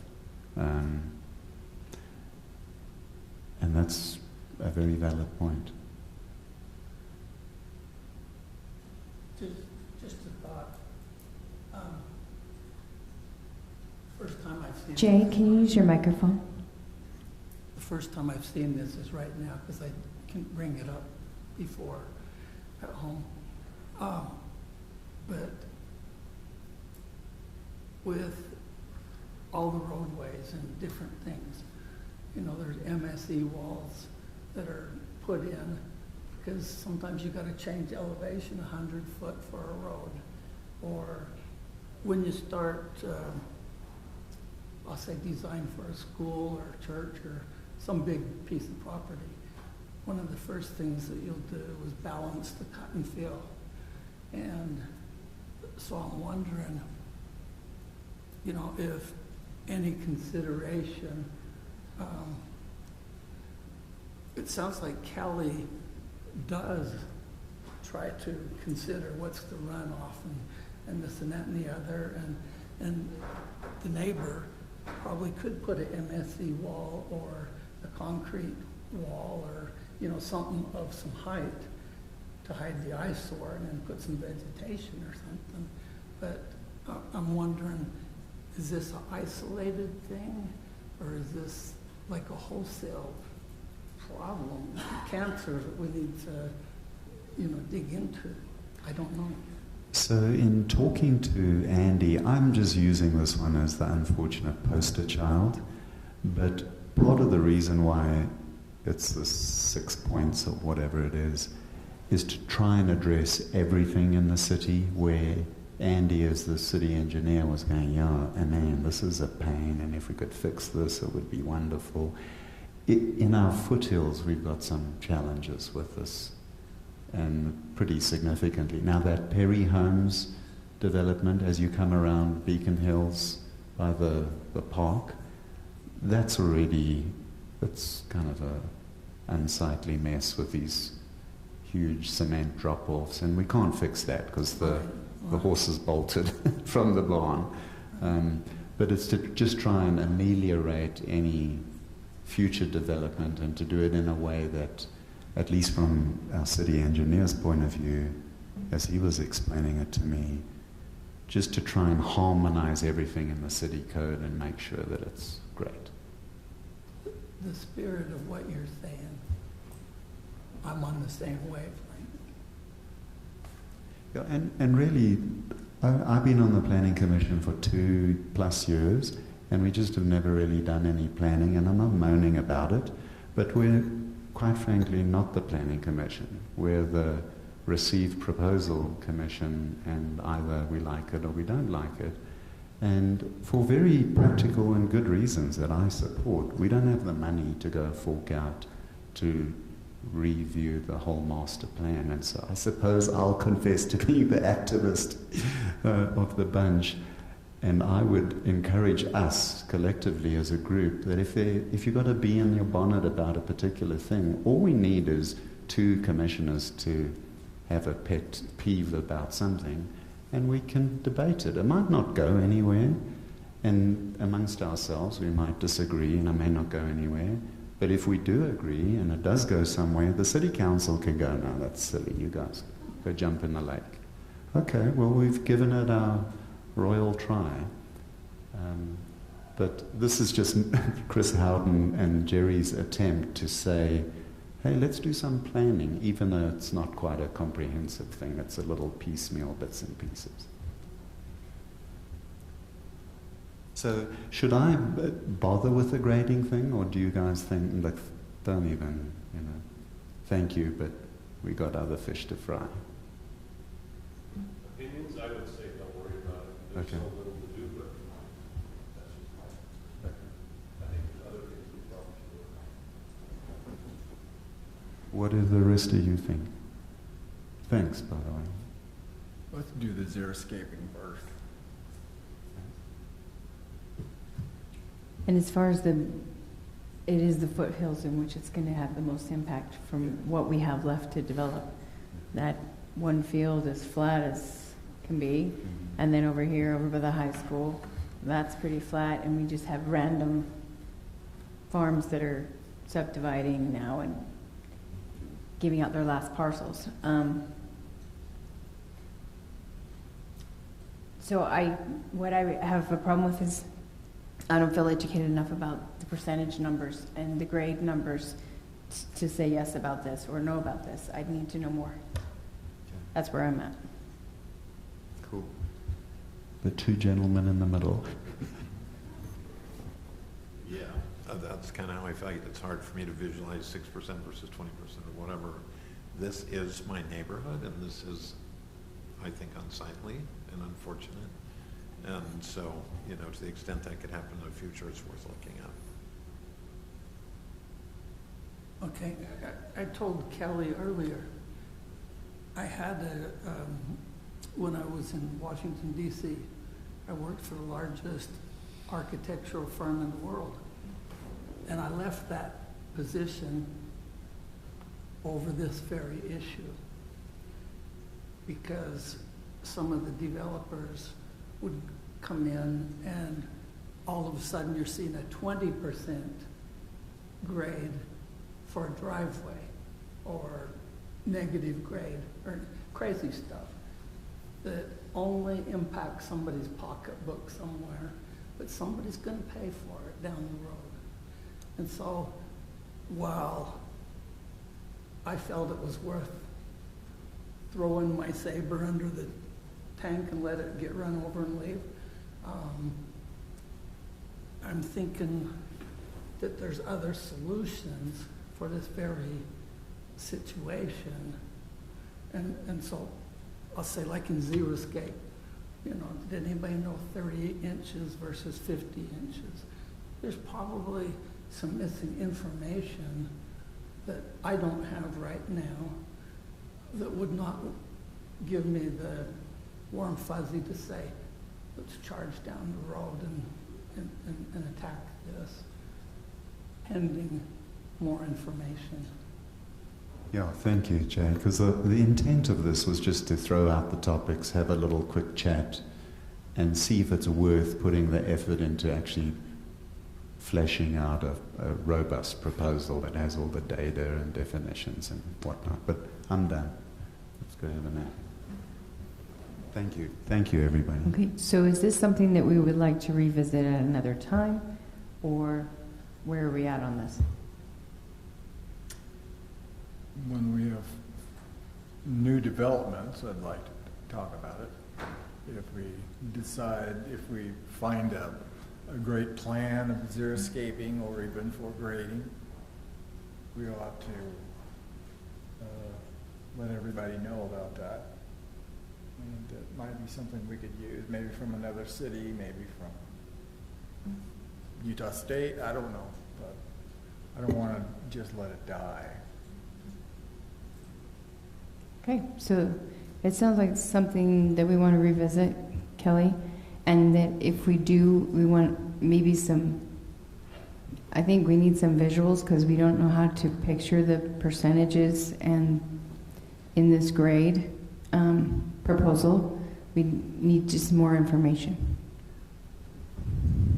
Yeah, so if it's okay with everybody, I'll do the donkey work to kind of get all of the stuff ready You and wanna, then put it. if you want to get someone to help you and call one of us in, you're welcome to Yeah, do that. sure. Like, we're happy to do that. And then we'll ask Andy to come and do chapter and verse, Perfect. because this is really his gig.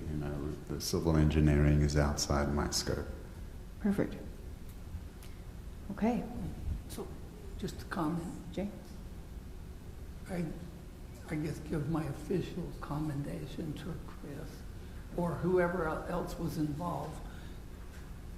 We're bringing this stuff up, and I think in the spirit of what we talked about earlier, if something pops up that this needs to be revisited, whether it be this or anything, how wonderful that somebody dares bring it up in 2 months from now. I say hats off and heads And off. takes the effort to prepare it. I Yes, appreciate that. yes.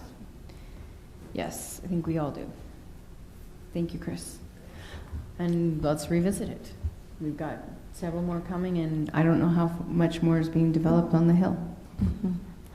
I really quickly, are we done with those discussions? Okay. Yes. I just wanted to give the Planning Commission a quick update just from the, oh my heavens, it was the retaining wall amendment when it went to council, how the Planning Commission directed staff to provide them the International Building Code requirements for the guardrail. So after our review, basically IBC requires that if there's any vertical drop larger than 30 inches adjacent to a walkway, like a designated walkway, then you have to have a 48-inch tall guardrail.